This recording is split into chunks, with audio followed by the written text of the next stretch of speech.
Joining me now from OANN headquarters, producer reporter for the Daily Ledger, Eddie McCoven.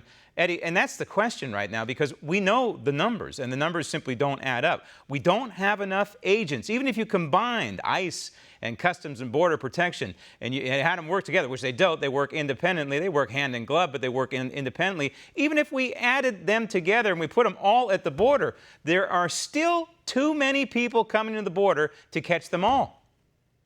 Well, you're absolutely right, Graham. The system is overwhelmed, and as the agents on the ground and as even the commissioner will tell you, is that they are overwhelmed. This is a crisis. It's not manufactured. It's really happening. Of course, the commissioner of U.S. Customs and Border Protection spoke at a press conference earlier in El Paso, Texas, and he said this dramatic increase in unlawful entries at the southern border is a result of the current immigration policies. The increase in family units is a direct response to the vulnerabilities in our legal framework, where migrants and smugglers know that they will be released and allowed to stay in the U.S. indefinitely, pending immigration proceedings that could be many years out. Customs and Border Protection Commissioner Kevin McCoven says more needs to be done to stem the flow of illegal aliens at the U.S.-Mexico border. And with resources stretched thin, he says it leaves the border more vulnerable to criminal activity.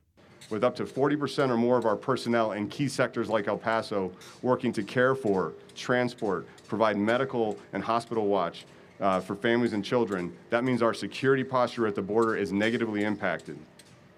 The same criminal organizations that are smuggling migrants, profiting from them, abusing them in the journey, are benefiting from our reduced security presence. They're bringing drugs, they're bringing adults who are trying to evade capture behind those families as we're bogged down with large groups.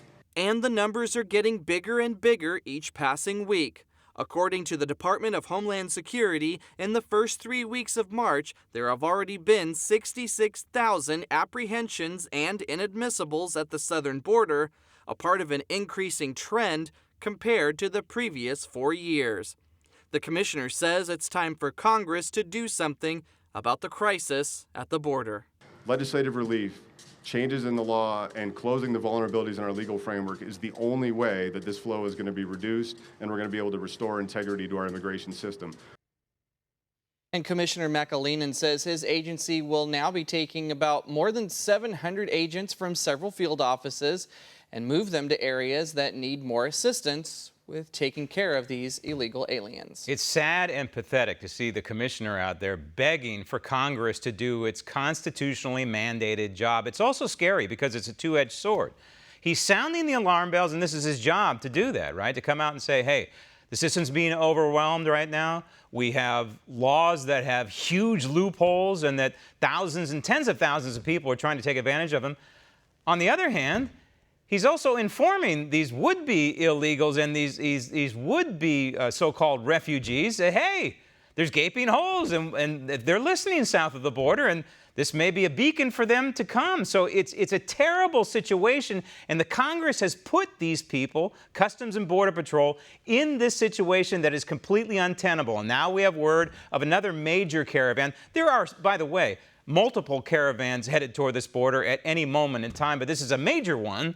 At least we think it is, somewhere in the neighborhood of, what, a couple thousand people, but they pick up more people along the way. And who knows, by the time they hit the border, maybe it'll be 10,000 strong, and there's another group and several groups of people coming in that the Border Patrol must pay attention to, be nursemaid, play nanny, take them to the hospital, put them in the proper beds, otherwise they're going to be in trouble, while the gang members and the drug runners are saying, this is just what we need. This is the diversion we need to carry out our nefarious business.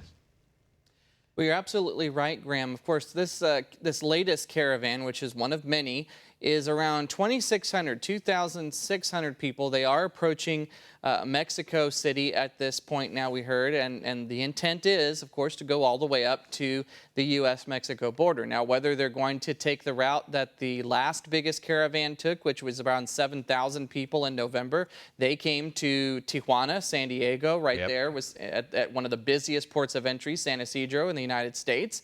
But lately, we've been seeing more and more of these illegal immigrants immigrants head towards Arizona. Now they're really impacting Texas. So they're going further and further to the east now. Want to see more videos like this?